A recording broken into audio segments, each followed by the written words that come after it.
Hey guys, and welcome back to another Axel Zones 2 video, and in today's video I'm back. It's a pleasure to be joined here by Kurt Holobaugh. Kurt, how are we, mate?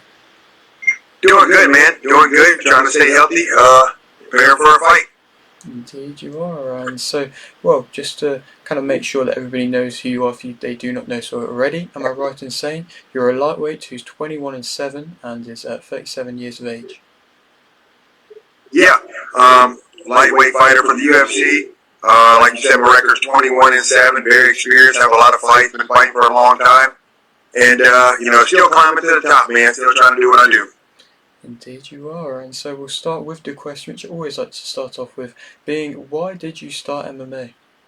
I was an overall fight fan in general, and it didn't matter what it was. It didn't matter if it was the Power Rangers on TV or Mike Tyson versus Holyfield back in the day, and then the UFC came along, and I was really fascinated by the UFC, and, I felt like being a fighter was in my blood. I wanted to be a boxer for the longest time until the UFC kind of emerged, and then since then, the UFC came out, and I had family members, I had uncles, it was like in the Marines that was talking about they were going to go fight in a cage, and I thought it was the coolest thing in the world, so once I got the opportunity to start doing it and fighting in a cage, and I just kept winning, getting up to the top, it's something that I always wanted to do. Indeed, and I mean, you kind of talk about the kind of emergence of the UFC and the way that it did come up. Was there any fighters around that time when it was kind of starting out and just becoming a big thing where you kind of looked at? Well, when my parents and all of them first started watching it, it was they were all big fans of Tank Abbott. So of course I was a fan of Tank Abbott, but the longer we kind of went around and watched it, and it wasn't like we was catching it live back then. I think they were renting the videos from Blockbuster as they would come out. So I think they even got taken off, TV for a while. But it was definitely Tito Ortiz and Chuck Liddell. Those were the two guys that I really became fans of and were kind of like my idols of coming into the sport. Yes, definitely. No, they were amazing fighters. I'm sure inspired many. And I suppose going into fighting, did you have too much of kind of like an amateur background? No, not really. Didn't really have any kind of background other than just seeing on things on TV. Me and my cousin Jack, we would be watching like the UFC stuff, and we would see something they would be calling a triangle in jiu-jitsu, and I'm like, all right, man, let me try this to you. And this is what they call jiu-jitsu, or maybe we'll be outside doing devil legs on each other out in the yard. And then once I turned I think I was like 20 whenever I found my first mixed martial arts gym.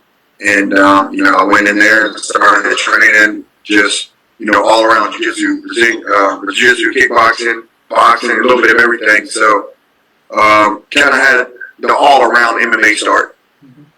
Most definitely. And so I suppose why did you kind of decide to turn professional and actually start that of a proper campaign in martial arts? So after I started fighting amateur, of course it's just a hobby, you're not making any money, but I started fighting amateur and I started winning, and then I kept on winning, and then my coach, he was like, after my fourth fight, I just fought and I won my first title, and he was like, I can't wait to see you in the UFC one day, and I'm like, me? I don't know, and then, and that's when things kind of started to come about. Maybe I can keep going and, try to turn pro. And after my 8th amateur fight, I was 8-0 as an amateur. I turned pro and started doing the same thing professionally. I think I got up to like 9-0 before I got my big break in Strikeforce. So, I started fighting and started winning, and, everything kind of went from there.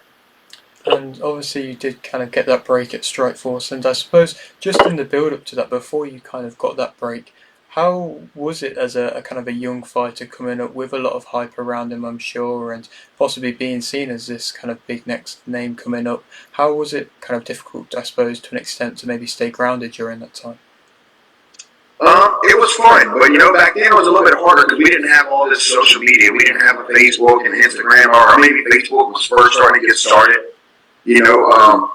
So we didn't have, and you didn't have all of the fight leagues you have now. You didn't have an LFA, you didn't have Titan, you didn't have Fury, you didn't have all these big feeder leagues to the UFC. So But at the same time, it was fun because I could check like some rankings and stuff. And I remember whenever I like got into the top 100 prospects at the time, and I'm like, man, I might really have a chance to go to the UFC one day. And then, like I said, after I ran my professional record up to 9-0, my manager at the time called me and he was like, hey, bud, I got a fight offer for you. It's not an easy one, but if you want it, it's on the final Strikeforce, the UFC Ball Strikeforce.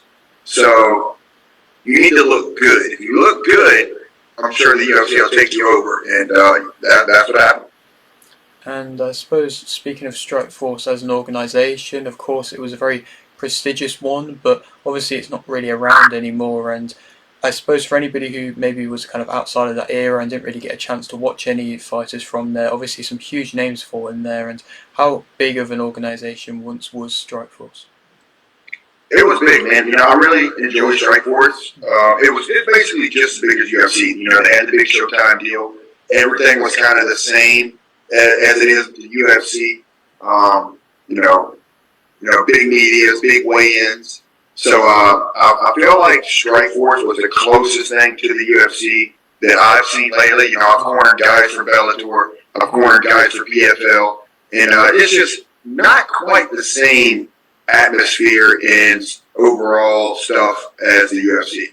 So Strikeforce was definitely a good one. Mm-hmm. Most definitely. And moving back onto your career and the way it has kind of progressed, obviously you have had opportunities in the UFC, and I suppose when you speak about that first fight you had in the UFC, what was it like kind of first-hand fighting in front of all the cameras and having all the attention on you? It was a lot different because, I felt like a kid like me coming from the things that I came from. I didn't come from a whole lot. So, I didn't know anybody. I don't have any like famous family members or any family members that are professional athletes or went on to do anything really big. So for me to be in the UFC on a pay-per-view card was like, I didn't really grasp it at the time. I felt like I was still like in a fan's perspective. I'm walking out, I see up on the big screen me walking out, and I'm just like, man, it was kind of crazy, but maybe a little too early for me because at the same time I didn't even train with anybody in the UFC yet.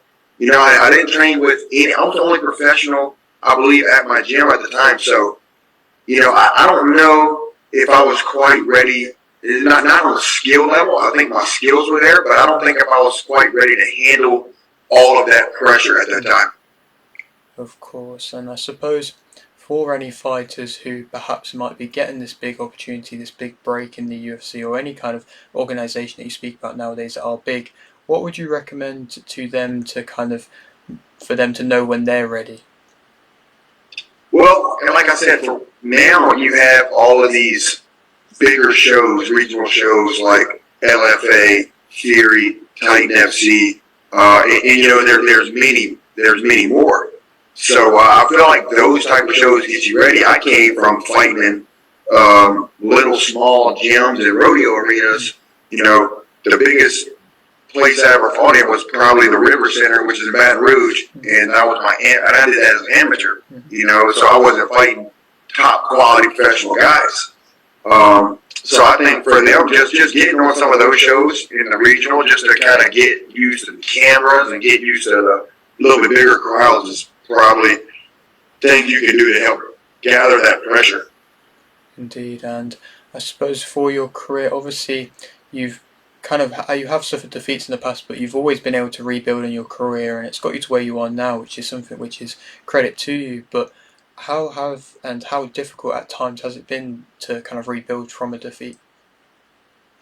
Sometimes of course it's difficult. You feel like you're at your lowest point, especially whenever you lose your contract in the UFC, like many guys have, and it sucks. There's no easy way to sugarcoat it. It sucks to have to go back from fighting in the UFC back on a smaller circuit to try to build yourself up. But it's part of this game. That's how hard it is to stay in the UFC. You're always going to fight the best of the best if you're in the UFC. So for somebody like me that's able to do it as many times as I have, I feel like that says a lot, and that's what's overall gained my confidence a lot higher and my experience levels down, because I feel like I've done it all. I have nothing to lose. I've been at the worst. So, the worst had already happened. Yeah, of course. And obviously you've fought on things like the Contender Series and the Ultimate Fighter, and to have these things available to you, they aren't necessarily really available to kind of in boxing. It's a little bit different. You never really see these kind of things happening, and so I suppose now you've experienced both of them, how have they been important and how are they important, not just for young fighters but for fighters like you to give you another chance? Well, like I said, they're kind of like those feeder leagues of the smaller shows, you know. The Ultimate Fighter 4 is much different than the Contender Series. The Contender Series, I would say, is more of one of those smaller feeder shows. You know, you're getting a fight in front of the UFC and Dana White and Sean Shelby and Nick Maynard, all those guys. But at the same time, it's building you up. You're not, there's not a bunch of cameras in your face. You don't have a big crowd screaming for you. Like I did it at the old Ultimate Fighter gym, but now they got the Apex that they do everything in. So I think it helps build you up and give you that fight. And if you get that contract, you got experience of fighting. I'm sure it's tough guys. They're not bringing in, a bomb to lose to or to beat. So it's just good experience overall. It's the same thing with the Ultimate Fighter, right? To be able to go in there and get that type of experience of training 2 times a day, best facilities, best coaches. You got guys in the house that you're having to sleep and eat with that you're going to fight. It just helps build all that experience up for the run that you can hopefully make at the end. And I suppose obviously you've won the Ultimate Fight and you've experienced what that's been like, and I suppose that links on to, maybe perhaps this isn't the answer, but what would you say is your favourite fight that you've been in, if you could pick one?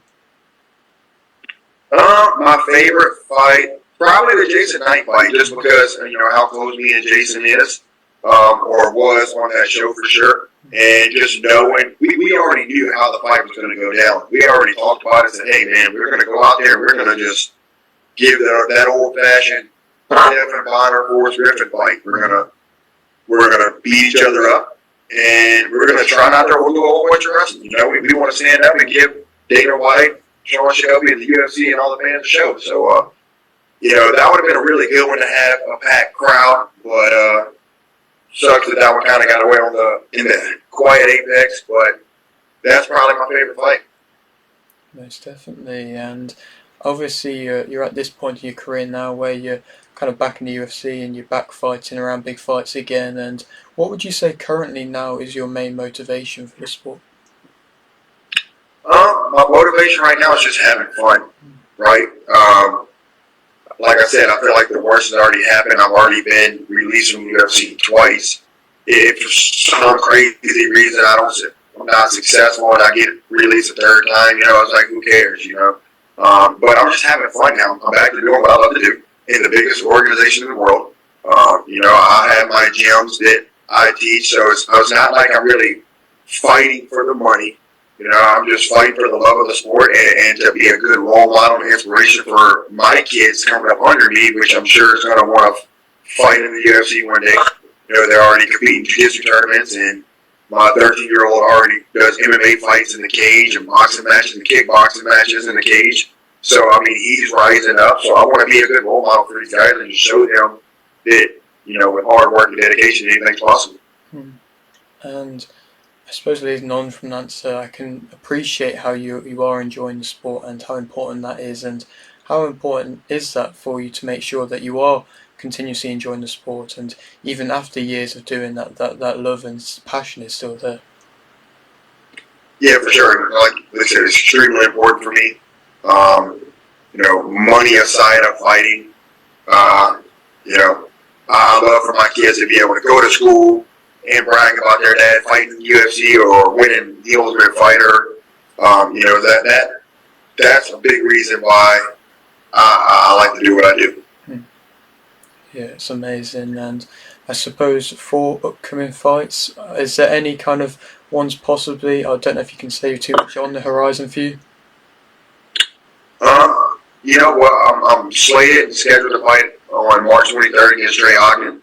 Hopefully that fight goes the way I planned for it to go. And then who knows? Before I got to fight with Trey, I tried calling out a bunch of different fighters. None of it really happened. So I'm like, let me just start climbing these rankings. That's my main goal right now is take one fight at a time, try to climb the rankings. I want to be a ranked fighter, and I want to potentially try to work my way to the title one day. Indeed, and I suppose obviously you're now back in the UFC, but you've also experienced the UFC at an earlier stage as well. And so, how has the UFC kind of changed over time and developed over time? Well, I mean, they've gotten much better at giving you everything you need to be a successful UFC fighter. It doesn't matter. It goes down to the meal plans. You got the PI.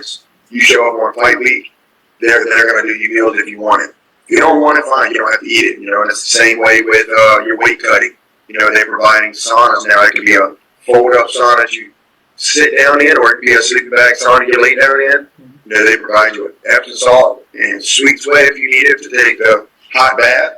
So they kind of make it easy for you, and they make it to where you show up, here's all your stuff, and then you do your job in the cage. And I suppose speaking about that of weight cuts, is it nice to kind of see the UFC giving you that? Because obviously in the past we've seen certain fighters go to extreme dangerous measures to weight cut, and is it nice to see that kind of more structure around it now? It is, and that's one reason why they got the PI. They built the PI, and they will do everything for you. They will send you meal plans. They will send you all your supplements you need. They'll help you out with your nutrition and all that good stuff.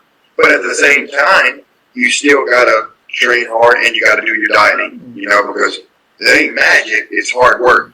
So, but yeah, the UFC done a great job of making things like that easy.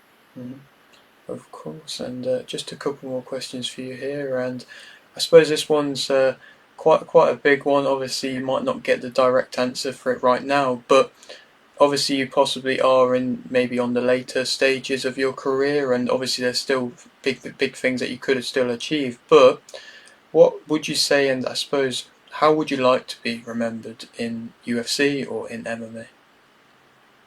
Yeah, definitely. Overall, I want to be, of course, what my kids call. I want to be a legend of the sport. I want to be a guy that's just remembered to being, a great fighter that never quit. No matter what happened. If I got released from the UFC, I did everything I can to work my way back. And now I've already definitely achieved something that'll go down in history books of being an Ultimate Fighter winner. That's a title itself for the UFC. So hopefully, that helps out on, possibly one day being an MMA legend. Most definitely, and I'll leave with this final question, which I always like to ask. You've got a little bit of a platform here on this channel. Is there anything that you'd like to shout out? Just thank you to all my fans and supporters, my family, my kids, my wife, my teammates. Yeah, thank you. Brilliant stuff. Well, it's been an absolute pleasure speaking to you here today, Kurt, and I wish you the best of luck with your next fights and probably the few more next fights down the road, and maybe in the future we can come back and have another chat. Yeah, for sure. I appreciate you having me on and giving me the time. Brilliant. And so if you're new around here and you haven't yet subscribed, please do so. Like the video if you did indeed like the video, and thanks for watching.